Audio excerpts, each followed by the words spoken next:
All right, let's take a look here. Looks like we have an application for a new player, Chime. If they're a Bard main. Interesting. All right, they listed a couple of references here. Joshi, that guy's kind of odd. Rafa, I talked to him before. Cubby, that's a new one. All right, let's give him a call. All right, see if he's going to answer here. Hello, Cubby, can you hear me? Yeah, how's it going? Hi. Sorry if I'm catching a bad time. My name's Steve. I'm calling because Chime left an application for a position of starting LCS player and listed you as a reference that I could contact. Do you have a quick moment to answer some questions about him? I'm in between games, so I guess you caught me at the perfect time. Okay, perfect. Well, I'll try and keep this brief then, so that way I don't take up too much time. First couple questions are pretty standard. How long have you known Chime for? Yeah, so Chime, I know of Chime since 2019, where he made his debut in Scouting Grounds and actually got drafted by Dignitas. But I didn't get too familiar with Chime until his time with Supernova and some of his time in the amateur circuit, leading up to him getting picked up by Golden Guardians in 2021. Supernova. There's a lot of players with them on their resume. Yeah. Is this a reputable organization that I'm They're assuming? kind of like the Heart of Amateur. They've been around for a while. I think Strampus has made like 5 appearances on there. Something like that. So I'm not sure that I don't have them as an applicant, but it sounds fantastic. Yeah. Next one. How would you describe your working relationship with Chime? cordial. I talk over him playing games. Oh, okay. So you're qualified to then, give a professional opinion of him in a workplace. That's going to be up to you. All right. Fair. I like that.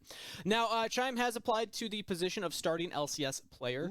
In your professional opinion, what qualifies them for our consideration? So first off, this is already a position that Chime has held previously, something that not all the applicants in Academy can say for themselves. But Chime, I think, performed admirably in the LCS last year. I know that Golden Guardians came off of one of the worst splits in history in the spring. Chime was promoted for the summer. And I think one of the things that Golden Guardians really struggled with in the spring in the LCS was finding engages. And this is what Chime specializes in.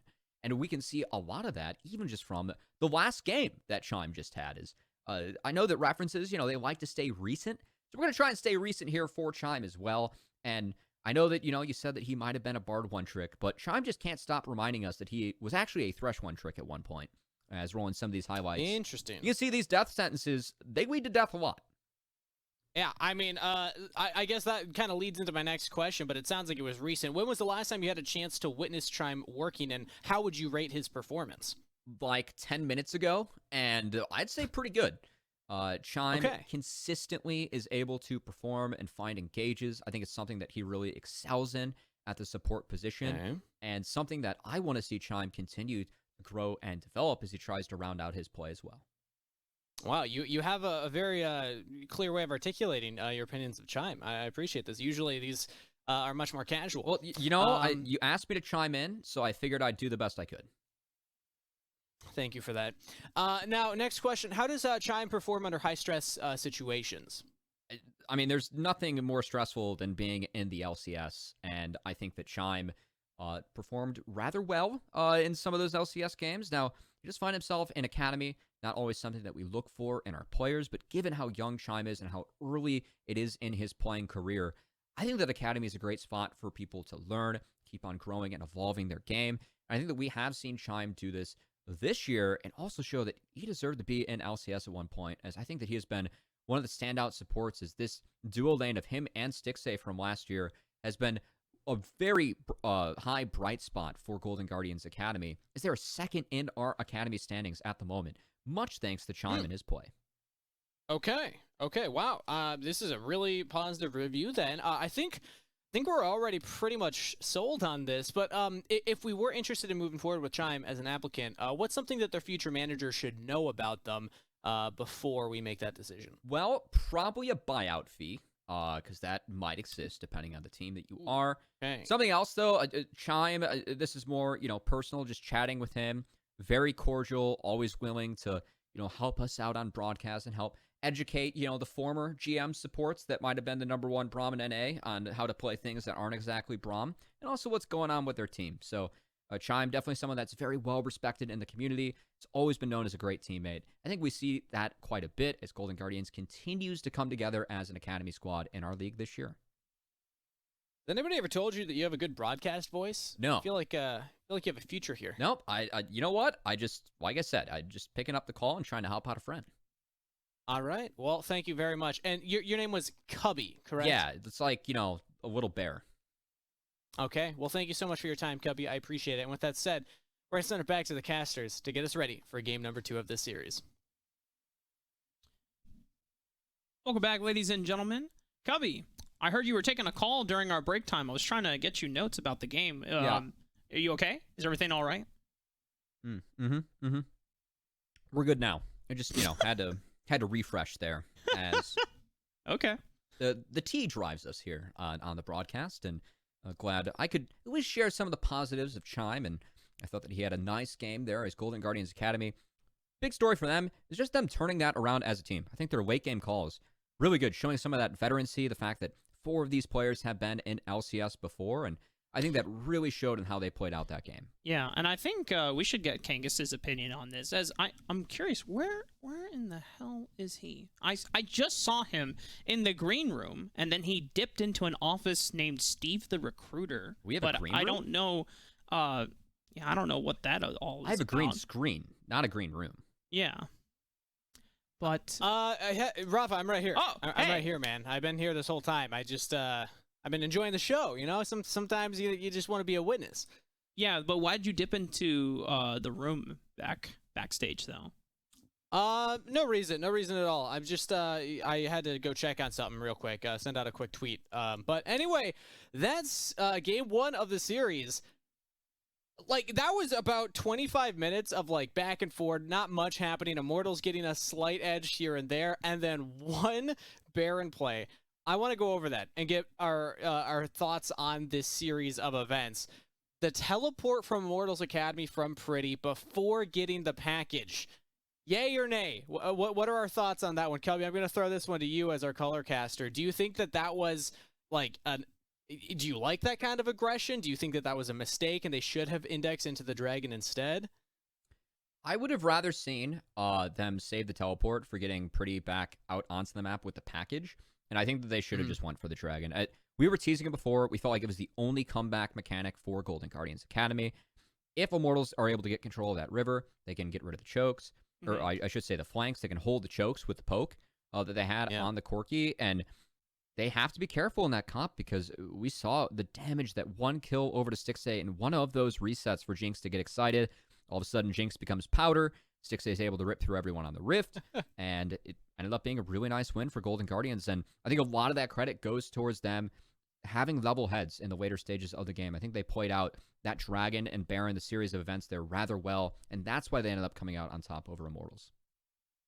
Exactly. Golden Guardians indexing heavily into those dragons earlier on. Immortals focusing more on the Rift Heralds and then the Baron at the end there. But Tony Top also had a very impressive performance, keeping them in that game. There was a really dicey fight there around the dragon where it looked like Immortals were going to come away with it, Rafa. But Tony Top pretty much solo just keeps them in it in the Cyclone, takes down Shad, and then Stixay also gets away. So again, going back to those individual performers, we get to see that here today too. Yeah, the cool thing about that game for Tony Top is he has the one great early game or early mid-game fight on the Wukong, and then Immortals Academy answer by saying, okay, this next dragon fight, we're screening Tony Top. We're making sure that they don't get any flank wards. He couldn't teleport into the backline. He tried to cheat it by using Hex Gates, but because he didn't have Flash, they knew that he couldn't get over the pit. And so Concept was body blocking. And so that was a moment where Immortals Academy responded and showed great adaptation in the later stage of the mid-game.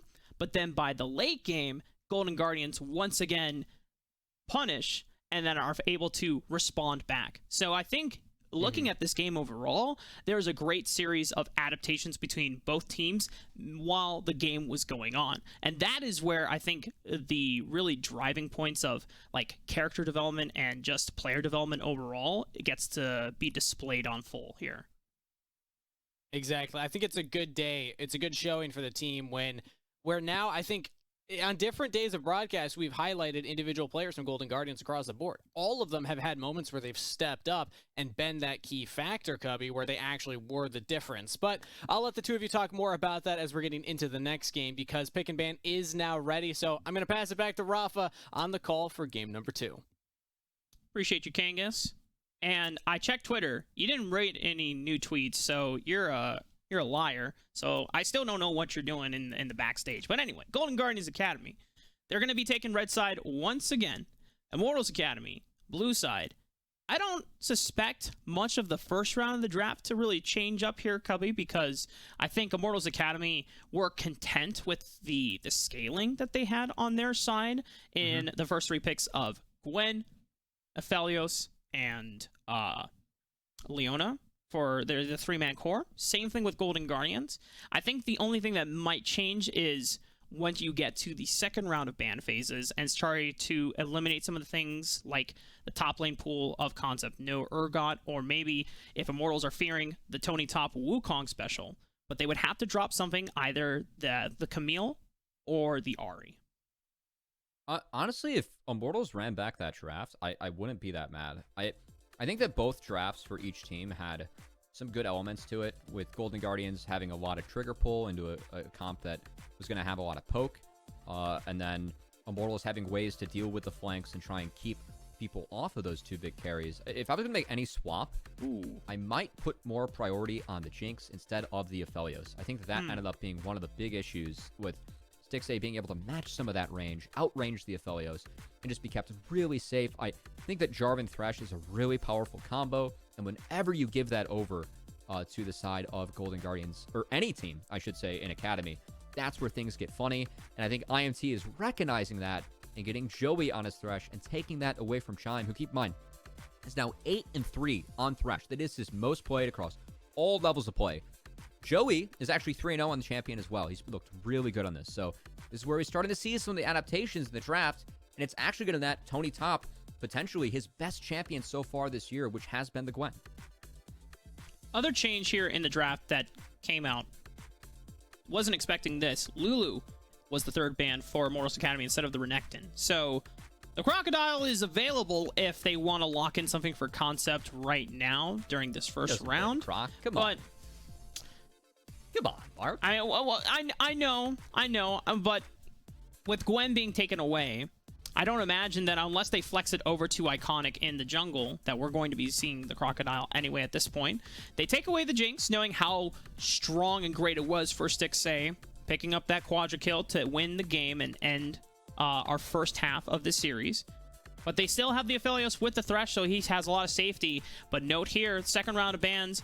Last time they took out the Ahri, Ryoma now locking it down here. So now you have your solo laners potentially online, and they are extremely mobile and can dip and dash around away from things like the Cataclysm that would normally lock them down. That's a really good way to attack an Aphelios as well. And Ahri's return to priority, I mean, it only took like a couple changes and everyone just started playing Ahri and being like, whoa, this champion feels really good. She hits those early spikes really hard. And it's really nice having Ahri because not only is she a champion that you can try and play around mid, because if you get a flash out, the charm becomes lethal at some points, but also she has priority in a lot of these lanes with that Q, just doing so much wave clear. And so not only can you attack mid, but you can also use Ahri to attack other lanes, which I think that's something that Ryoma and a lot of the Ahris that we've seen so far have done really well. As we move into the rest of this draft, of course, there is a support and a jungler missing on the side of Golden Guardians compared to IMT, whereas it looks like Golden Guardians have both of their solo laners locked in, so going to take away a couple of the harder counters to that. And now GG, I would expect for them to go for a jungler here, considering that Jarvan is showing. That's what some of the bans lead for IMT as well. Taking away a jungler and a support they just really don't want to face on their side too. I think Concept is leaning towards a Camille. The Poppy being banned would be something that would have caused a lot of detriment to Immortals trying to find flank opportunities with a hook shot. I would like the Camille. Stixxay locking in the Tahm Kench for Chime, because without the Thresh, you do need some type of support to keep this Jinx safe in these chaotic team fights, now that there's way more mobility going into this second game rather than a lot of standard front to back team fighting. Immortals still have to lock down their 2 solo laners. They know that they're going up against the Gwen, and I know they are going up against an Ahri that unless Tony Top flexes it towards Iconic and picks up something new, but Concept once again going for the Urgot, and would we see the Soraka mid? Zillion is still on the table if you want an enchanter, but the only person that you're really enchanting and speeding up are Concept and Aphelios at this point. You're not necessarily wanting to give Jarvan speed boost, but Veigar. Whoa. Okay, if anyone was tuning into LCK last night, you would have seen Lava have a pop-off game on the Veigar, and he's going to be the choice for Pretty. One way to keep Ahri down is to put her in the cage. So that is an option, but I think the Golden Guardians still have a lot of range and a lot of ways to play around this Veigar. And if Iconic takes something like his Viego, that gives them another tool to actually really try and set up and attack Pretty in the mid lane. So I think with both of these mid-jungle duos, I think a lot of emphasis is going to be put on attacking mid, trying to get the flash out of Pretty, or trying to put Ryoma on the back foot so he can't shove and then go affect the side lanes like we kind of teased he can with this Ahri. This is also a great way to give yourself some disengage methods in these team fights for Immortals Academy, because Cataclysm can stop momentarily some from champions, but then they can just dash out. But you can't dash out or through Event Horizon, otherwise you'll get stunned and locked down. And then that is one way to prevent some of these more mobile threats from the side of Golden Guardians Academy from threatening Arrow in the back line. And I am surprised about this Veigar pick, because I think it's good at the moment. It especially allows you to hit the mid-game spike really hard, which I think IMT needs to do when you're staring down a Gwen and a Jinx in the two side lanes. But you're also taking it into a Tahm Kench. And when you have a mid-jungle duo that can attack Veigar, and then you have a Tahm Kench that can potentially save people from someone being caught in that Event Horizon, I think it makes things a little bit more difficult for the side of IMT. So I think it puts a bit more emphasis on that early game. And I want to see if Chad can get off to a good start, because if he's able to get Ryoma's flash out, he did end up taking Ignite on the Ahri, which we have seen is pretty standard. So any plays that you make mid are going to be even more punishing, because Ryoma can't TP back to that lane. Golden Guardians Academy changing up their style. Even though they technically won that first game, they knew that it was due to some extreme measures that they were able to punish from Immortals Academy. IMT changed their opener too. You know, that has an effect. Yeah, true. But also, I think the overall flavor adjustment of going from front to back and now everyone kind of do your thing. You know, just approach from different side lane flanks. But Immortals Academy, 5-man approach into the blue quadrant. But they have no idea that there are multiple members from Golden Guardians Academy waiting in the wings. This is weird. Oh, no. Ryoma. Whoa. Wait, I thought the emote spam taunt was because he knew they were there, not that he was... Oh, man. Yep. That's awkward. Well, all that table setting we did for, you know, Pretty potentially getting attacked in the mid lane, running into some issues there. Well, the little villain has first blood all to himself, and that will be an early boots take, which is very valuable for the side of Immortals and Pretty, considering he took Predator. So I want to see now, can Pretty go affect one of these side lanes? Is he going to be able to take down Ryoma? Now, Ryoma, of course, has both sums, intelligently did not burn flash there, but this does give Pretty more of an ability to dodge out on those charms and try and affect the map and match Ryoma's realm. Be a bit of a bro moment where Ryoma, if he's not the first one to make a advantageous roam against something like a Veigar, kind of changes the whole concept of what this identity of the champion is supposed to be. But, you know, an early boot start will allow you to do that for Pretty. Most of the jungle clear from Chad and Iconic, I imagine, to be pretty standard. No strong action coming through the side lanes here with their ganks. But if Chad wants to make a repeat gank onto Ryoma, one of his former teammates as he stepped up 400 Thieves Academy during their Summer Proving Grounds tournament run, he could really put him behind in tempo. Because then if this Ahri is decelerated against someone like a Veigar, who's going to continuously scale and scale infinitely, one might even say, then your whole investment into this Ahri pick is going to be really disastrous. big emphasis on getting Ryoma out of lane. Something that Ryoma has done very well in this season is a big part of Golden Guardian's success has been Ryoma's success in the mid lane. As we kicked off our season with him saying he wants to be the best mid laner in the league again. And Ryoma has been taking every step he can to do that. The matchup against Pretty is interesting as no one has been more outspoken about Pretty moving up a level than his teammates. And Ryoma, Here we go. Oh, and Chad following up with the flash follow, but yeah, it's not going to be enough damage, though. Chad, I respect the attempt. Almost done onto Ryoma, but the wave, pretty nice state for Pretty to hold. And we tease, that's no TP for Ryoma. So if Pretty keeps the wave there, that's a freeze, gets ahead in XP. Ryoma now doesn't have flash, so he has to be really careful about every time that he pushes up into this mid lane. As Chad will take that top lane crab and Pretty get this wave in. Should head over to the Raptors and continue clearing himself as Iconic. It's been a full clear for him, and on the Viego, trying to hit that level 6 spike rather hard. Still expect for him to look to attack Pretty in that mid lane, as I think that Viger is a juicy target for both Ahri and Viego to try and jump on for Golden Guardians. Pretty getting in this shove is huge. And now he gets a chance to, out of base, maybe look for a cheeky little roam, but because bot lane is also resetting, there's nothing to be found through the bottom side of the map. Top lane, not necessarily worth investing time in, so he's going to teleport right back to mid lane. Looks like a Merc Treads rush for Pretty. I like that. Huge. Magic damage solo laners and reduce the time on that charm. Make sure you're safe. Not bad. Yeah, I mean, quite a bit of crowd control you're going to reduce thanks to the tenacity. The chompers from Jinx, the slight root from Iconic as well. I think Tongue Lash slow as well will also help. Even Joey is around in the wings, detecting that maybe Chime would be looking for a roam play here. Pretty catching this wave.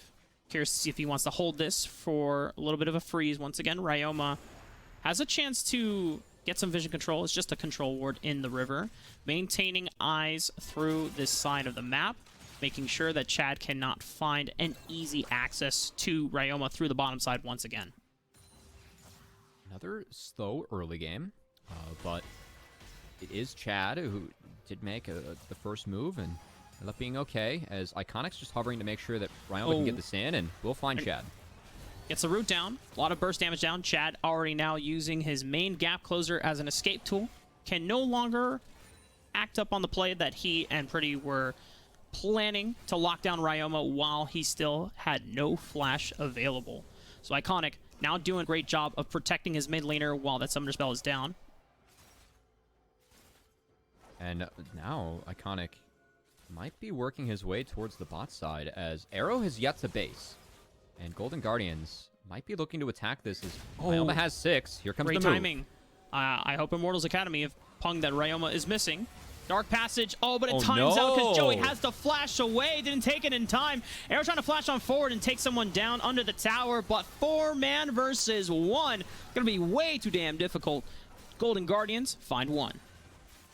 We talked about Ryoma getting out of lane. You have that wave clear on the Ahri. The first move from him, very successful as they shut down the lethal tempo marksman for, or I guess the press the attack. The big auto attacking carry for Immortals, you know? I think it's the LCK strat, right? That a lot of the Korean Aphelioses are going to press the attack. Yeah, so I talked to Chronicler about this, as this is something that we have seen a lot of Aphelios doing. PTA, it enables you against a lot of teams with a lot of range behind them to step up, try and get the burst off, and utilize all the upfront damage that Aphelios does pack pending the guns that he has. This is best when he has things like Infernum at his hands, where he can just kind of walk up and one-shot. Red-White's also a really good combo for PTA as well.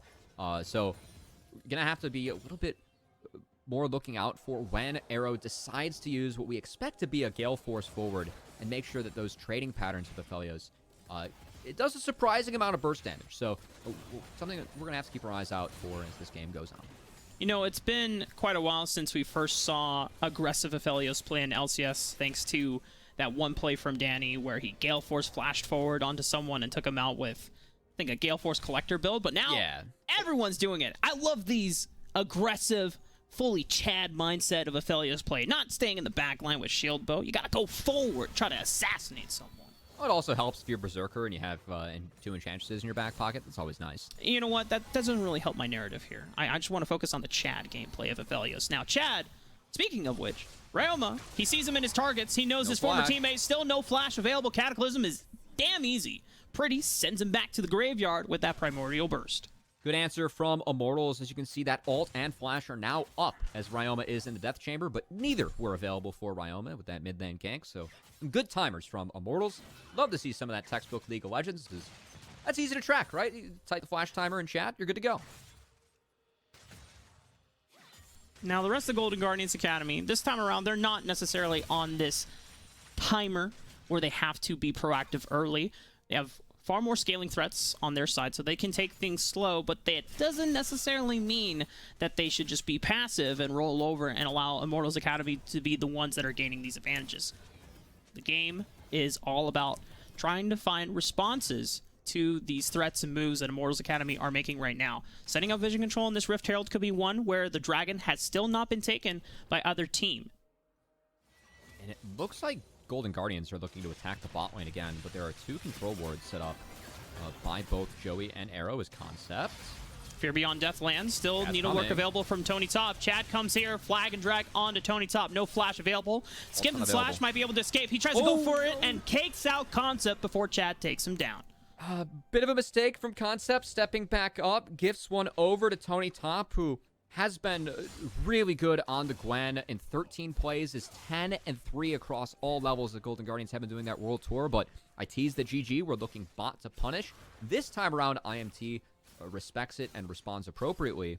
And even though Tony Top goes down to the top side, I still think getting 3 plates on this Jinx is well worth it for the side of Golden Guardians. Rift Herald can't be taken by Immortals Academy either, so Golden Guardians, they're going to be going at least up on the objective trade so far. If Golden Guardians are able to reset their bot lane as well immediately after this dragon, they can beeline towards the top side of the map, use the pressure from Tony Top, and now they'll have the first 2 neutral objectives of the game. Tony is walking up there, so as Chime and Stixay are both basing at the moment, we'll have to see how Chime paths out of base. See if that is the play. Iconic is now clearing bot the top, so jungle clearing has been flipped, and looks like some pings are going down on the Rift Herald. They might think Immortals are doing it right now because of the question mark pings, but that's not the case. And Golden Guardians, with that first dragon, have an okay map state to try and play around this next neutral at the moment. Joey is walking mid lane first, whereas Chime dedicated himself through the bottom lane, so that you can see that Immortals Academy in the mindset of, okay, we need to be prepared if they are doing Rift Herald. But Chad, now seeing that there is no one on it, he's like, okay, well, you know what? I'm gonna solo this. See if Iconic can challenge me or not. Pretty has first collapse, but Ryoma has now both Flash and Spirit Rush available. 2k HP. Iconic can't get in. It looks like Golden Guardian still looking to attack that bot lane, and if you can get Stixay ahead, he has been cashing in on a lot of those leads. Stixay has been very, very strong in this early season, and with that Rift Herald take, the response is a 4th plate over to Stixay, and you can see almost a 1k goal differential for Stixay in this 1v1 matchup. Now Iconic and Ryoma are hovering, so Joey and Arrow have to step back yet again, and this bot lane might be the first brick to drop by Golden Guardians, purely from their bot lane play and the pressure Ryoma and Iconic have added to the mix down in this matchup. And you can see that Chad, even though he's on a ward, he's waiting just to see if that Golden Guardians were going to commit for a dive for the play and wanted to be here just to ensure the safety of Arrow and Joey. But if this tower does go down before Chad gets a chance to pull off this Rift Herald, then they can still get plates because it's 14 minutes. But man, feels bad that the investment towards a Rift Herald that would mainly be associated for breaking over first brick is, in fact, Golden Guardian is going to be the ones that get it first. You can see how hard IMT are trying to contest this. Is now Ryoma is walking back mid, but they use the lantern, try and get Chad in there. Chime walks out. Pretty will now be catching this wave again, and that opens up another window for Ryoma to roam. I love the setup from Golden Guardians Academy. It's 2 control wards in the bot side river, so Ryoma is not spotted every single time he walks down here, and he knows it. And the threat is immediately felt by Immortals Academy. Even if Ryoma doesn't make the trip all the way forward, Immortals Academy immediately backs on up just because they have to respect that threat. Ryoma still having Flash and Spirit Rush available. They get the flash out of Joey. No kills to follow up, but this is a very clean way for Golden Guardians to just net first brick. A ton of respect being shown by the side of IMT, and this is Golden Guardians really attacking the identity of IMT, as meanwhile top side. Another needle work all in onto contact. Tony. Wow! Tony top. I mean, you said in the draft phase, this is one of his best champs, especially in the blind pick. I need you to tell me the stats right now because this man is rocking the Gwen 10 and right 3 now. in 13 plays. He's been really good on the Gwen, and Tony, I mean, a lot of credit to him. He's really started to step up as a part of Golden Guardian's success. He has had no help in this matchup. Concept had the counter pick, and Tony winning it decisively. Rift Herald finally comes out from Immortals. They know that 14 minutes is 30 seconds away. So they need to get some plates back into Arrow's pockets because Stixay just netted a full turret almost solo completely, but they've knocked him up. They're forcing Arrow away. Rift Herald only connects for gold on the Chad, but the Cataclysm from Chad tries to lock him down, but Stixay just flashes forward, finds one reset on the Joey. Now Chad is the one that's on the run. Prettiest here, has teleported to the play, wants to look for something, has Primordial Burst available, and Golden Guardians will call it off for now. That's a big TP for GG to get out, as it is a 1-for-1. They do trade down, but with that TP now down, Golden Guardians could reset again, return to Dragon priority, as they were trying to match the Rift being dropped on the top side, and find themselves in another advantageous map state, as at this point of the game, Rafa, it really feels like Immortals are kind of going off of praying pretty, find someone in the cage, and is able to turn that into a pick or a kill, because the way the Golden Guardians have been attacking this map, it's been really good play from them. Now, 25 seconds on the next Dragon. Golden Guardians did burn both Summoner spells on Stixay and Ignite on the Chime, so it's really going to come down to how well the Devour is used, because Chad should have Cataclysm back up in, maybe not right on time for the Dragon spawn, but as long as they stall out the Dragon Pit, then they'll have it again to lock down Stixay with both of his Summoner spells down. Good news for IMT is that they do have a lot of triple Merc Treads on the top side going against the Gwen and the Ahri, so a lot harder to get one shot by the Charm now, given the reduced duration, but seems like with the setup from Golden Guardians, the fact they rotated this back in, it's just a Hail Mary steal. And Iconic secures it. Chad, respect the attempt, trying to go for it pretty. He's popped the Nas button. He's looking for the Event Horizon, and Chime respects, flashes it. We'll get out alive, but now that's his Summoner spell down. Charm lands onto Joey. You got to pick down Super Mega Death Rocket. Beautifully timed and placed by Stixay. Pretty throws down the Event Horizon, locks down 3 members, has the flash away from danger. Cataclysm from Chad, locks down Chime and Iconic, but now he's got resets. He's the one that's on the Jarvan. The Heartbreaker rips the soul out of Concept, and he's looking for more. Flashing over the Event Horizon. Heartbreaker closing the distance onto Arrow. Forced to use the Gale Force, but he's got Heartbreaker once again, and they just take down 3. Iconic cleaning up the fight, but I do want to give a lot of credit to Chime. I know that he fell in that one, but him eating Iconic, waiting until the health bars got low, and then spitting him out at the right time, that's what got Iconic that first reset and allowed for him to wreck the rest of the fight as Immortals. At this point of the game, just cannot deal with the strength of Golden Guardians. And GG looking to cruise to a 2-0, solidify their spot in second as we wrap up the first round robin, as we take a second look at this. Yeah, Joey gets forced to walk forward due to the Charm. It's a great one-shot from Stixay. From here, GG knows they can take the fight.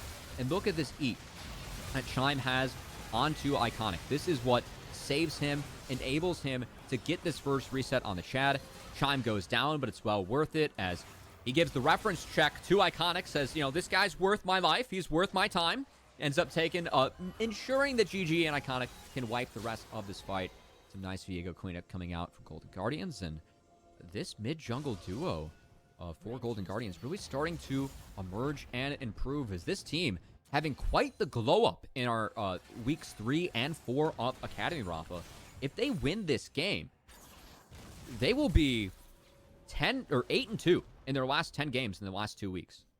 And that's after they got 3-0'd by Hunter Next in the amateur final. So the rebound that what a bounce back. Yeah, no, the rebound that Golden Guardians has had off of that, it's been really good to see from them.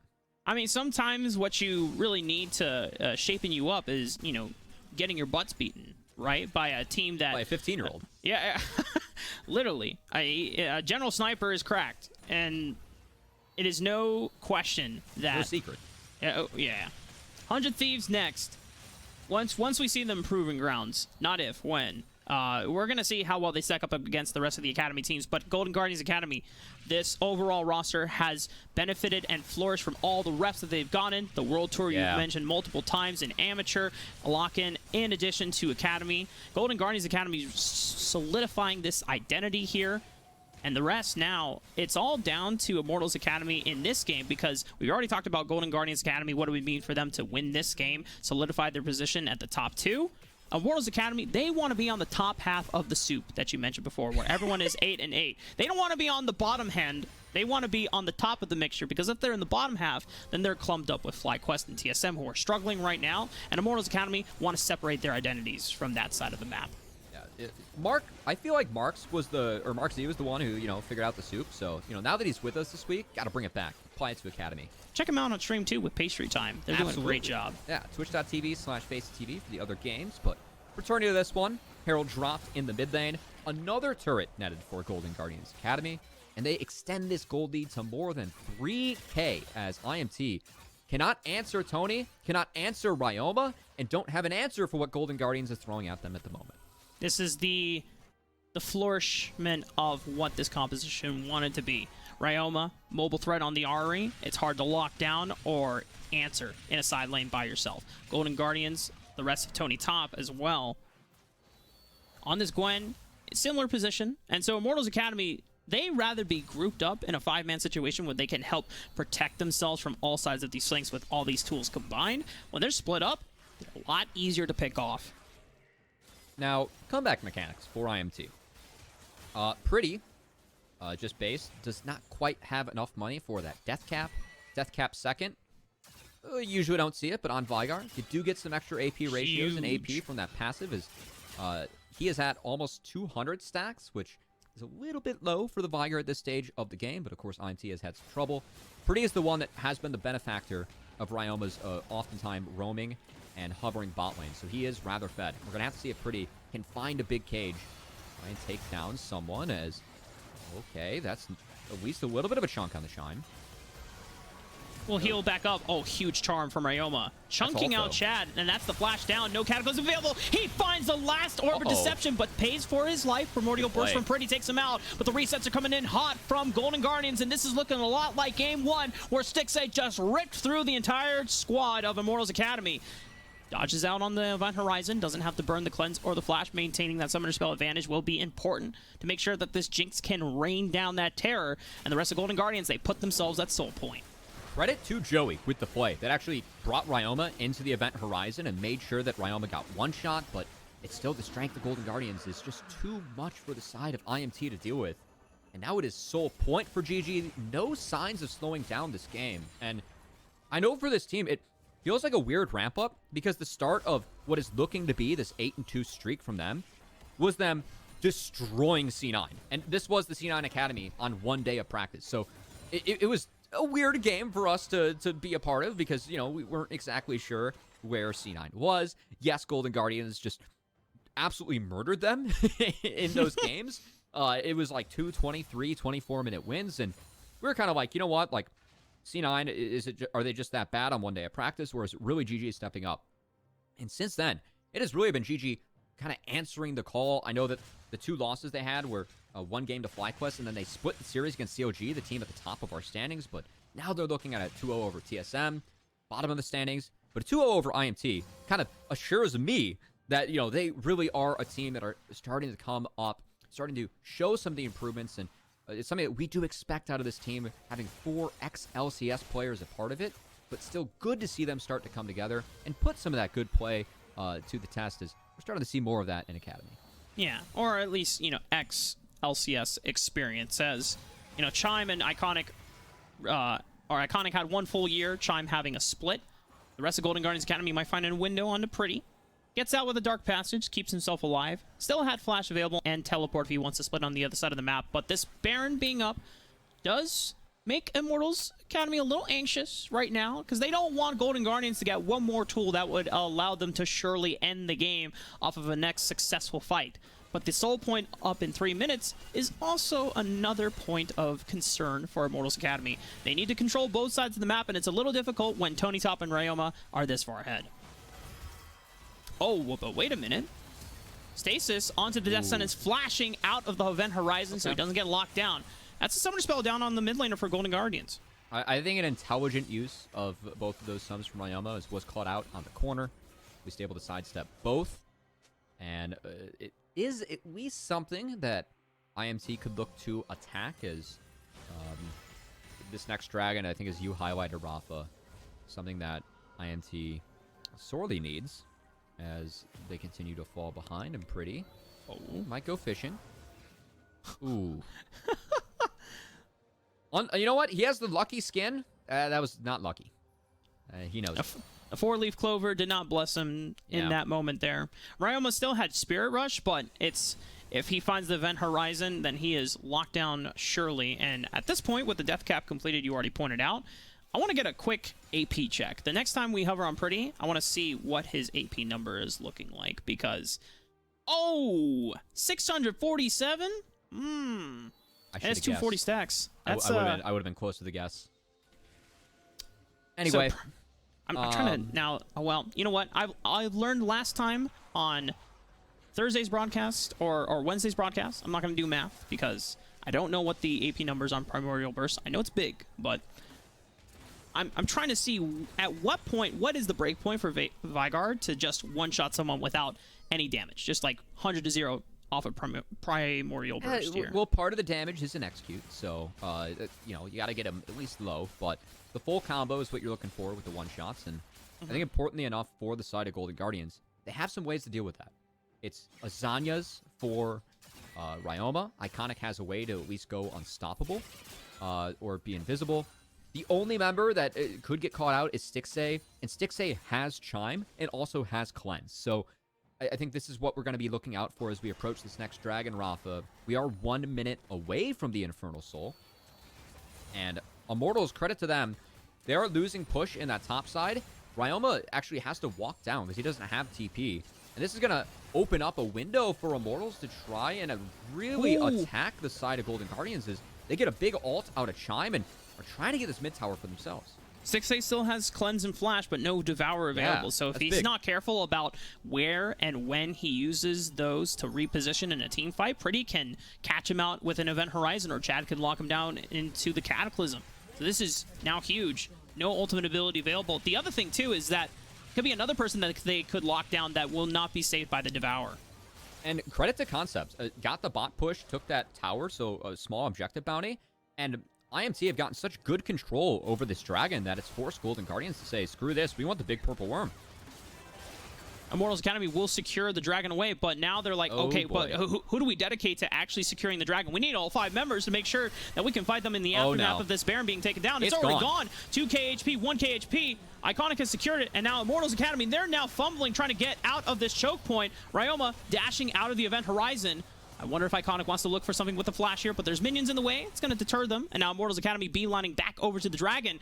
But Golden Guardians might try to just use the inside track in the mid lane and push through mid. Yeah, I don't think they should contest. They have too many important ultimates that are down. Ryoma, no Spirit Rush, Stixay, no Super Mega Death Rocket, and Chime doesn't have Devour. So face checking a Vigard gets pretty dangerous. And although it's not the soul being secured for Golden Guardians, they're still trading up. Allows them to get resets off. Ryoma pushing in through the top side. And now Tony Top back to his split pushing duty through the bottom half of the map. Catching this wave that Concept is pushing in. And now Golden Guardians, Soul Point has been denied and won't be potentially available for another 4.5 minutes. But this Baron buff is on their side. What are the moves that Immortals Academy have to do to mitigate the amount of damage and destruction that Golden Guardians can have? Maybe Pretty needs to pray to that 4-leaf clover again. Maybe he gets lucky with the next brush he sits in. As I think that it is really difficult to siege into Vigard. Fortunately, Golden Guardians have some tools, as Stixay, a lot of range plus Cleanse. You have Devour for Chime, a couple stopwatches that they're still sitting on in their inventory since they didn't brawl in the last game. And Ryoma has actually gone double safety. So with how far ahead Golden Guardians is, He's really stacking ability haste, going to rely on his damage coming from those Leandri burns and just applying them across the health stackers for IMT, as their top side art is filled with double health stackers. And Ryoma, going to be really tough to catch him out with an event horizon, as he is sitting on both the Banshees and Zhonya's. And from what I remember about Spirit Rush before this RA rework, it's a relatively low cooldown. So optimizing more ability haste, I think, allows it to get down to as low as like 40 seconds. 48 probably, yeah. Yeah. So Ryoma, if he's in danger, he can freely use that, and then the next minion wave and a half, it will come back up again. Oh, man. And you can see the damage from Stixxay up 2 levels on this Jinx compared to Arrow. Even with the solo laners, as Golden Guardians, this full court press for them has paid off. Tony Top doesn't even need to go immune to dodge that one out. Just going to take a little bit of Blast Cone. Hop, skip, and a jump, and the Golden Guardians have set up this nice 4-1 to try and make sure this top outer falls for themselves. All outer tier 2 turrets now gone, thanks to Golden Guardians just undermining all the structures outside of the base of Immortals. The rest of these Baron minions making their way through, thanks to Tony pushing through in the mid lane. Concept getting charmed up briefly, losing about a quarter of his HP. Still not in lethal danger. The rest of Golden Guardians making great use of this Baron buff. Tony Top holding this mid wave, and now they push through as 4 members on the top side. Getting what? That was one rocket! That was one rocket! What the hell?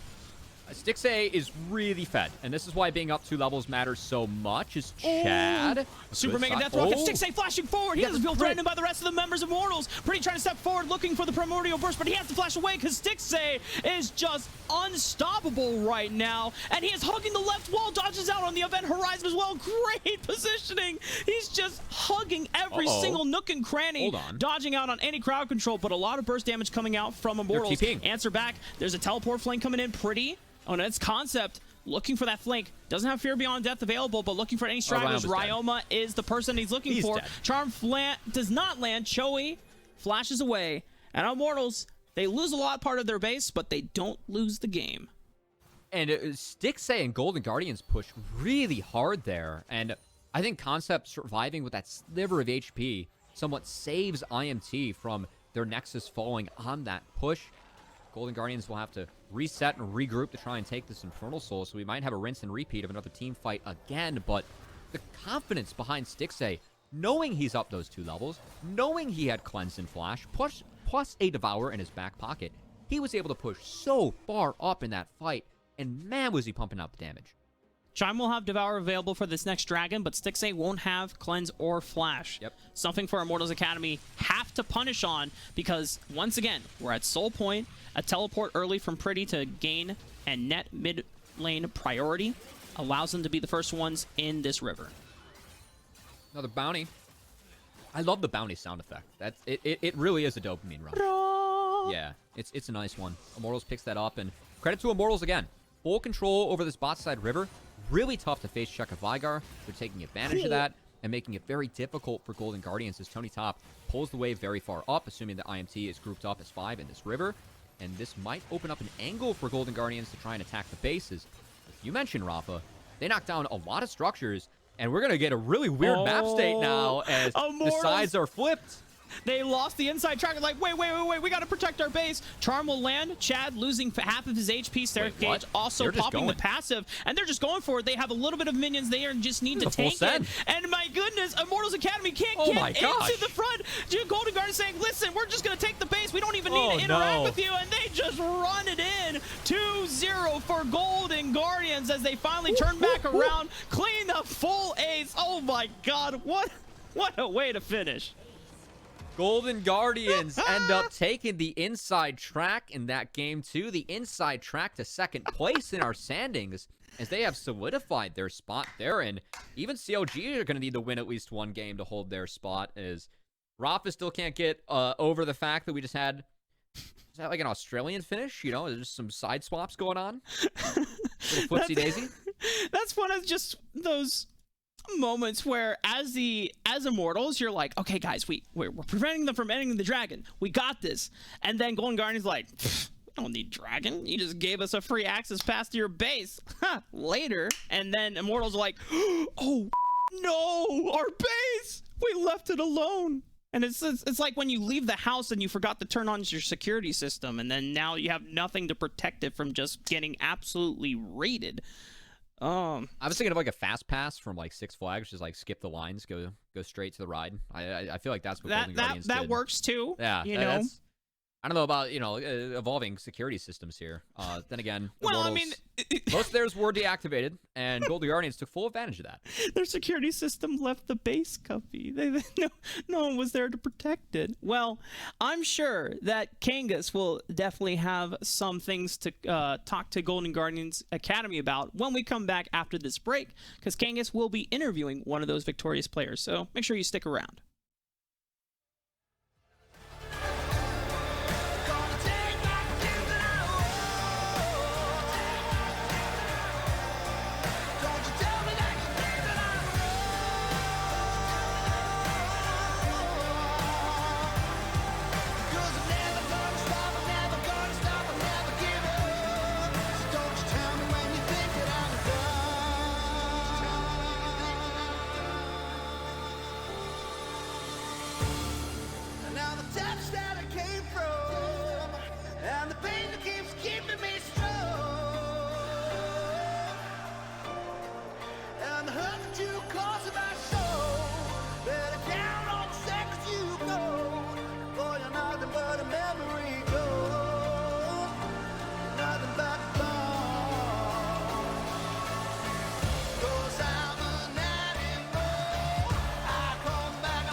Hello and welcome back, everybody. After a very solid Super Week performance, we have Golden Guardians Academy top laner Tony Top. Weird way to end that series, Tony Top. That was a kind of a bizarre set of events that led to that Nexus push. What were comms like in those final moments, and who was the one that said, just go for the Nexus? I think it's actually me and six and our AD carry say like we can go for Nexus, but I was calling for like we can get the mid waves, like the dragons up in 30 seconds, so we have time to just go hit the mid tower or like anything to force him to come to us. Well, it was a great call at the end of the day. It's fantastic to see the team come together and actually make that kind of push. Now, you got a solo kill on Gwen. You also popped off on the Wukong in those team fights, but in particular, your stats on Gwen are insane, rocking an above 75% win rate on this champion across your amateur, lock-in, and academy performances this year. What is it about Gwen that clicks for you as a champion? I mean, I just think Gwen is pretty broken in general. But the champion is actually pretty good in lane and also like scale well. And they buff it like one time. So I think the champion is really strong right now. But nothing in particular about this champion that makes you want to play her. She's just busted in general right now. Yeah, it's hard to counter Gwen. Alright. I think it's not much to counter. Fair enough. Fair enough. Now, you almost had a perfect week as Golden Guardians Academy, only dropping one game to CLG Academy, who are currently in first place. How would you rate the gap between Golden Guardians Academy and CLG right now? Because the two of you are differentiating yourselves from the rest of the pack. I think we're actually pretty close. I remember like the game we were against him. The game one we're like kind of winning. Then game two was kind of dumb, but I think it just depends on how our draft looks like. I think against CLG. All right, so it could just be a draft difference between the two teams, and the performance on the Rift definitely looking close between the two of you. Now, I'm curious because you're a team that we have seen a lot of so far in 2022. What's the biggest difference between Golden Guardians Academy when we first saw you in Unified Circuit qualifiers and Golden Guardians now at the end of week 4? Yeah, I think we're like a lot more same page right now, where we do like a lot of same thing compared to like we just compared at the start. But actually like we're playing like more like a team right now, and then like we kind of find like our play style too. So I think that's why we like win a lot of games on it. Okay. Looking like a team for sure, and it's awesome to see the team come together. Any final thoughts that you have, Tony Top? Any message that you have for anybody listening out there before we wrap this up? Just thanks for the watching our games. And then thanks for the helping.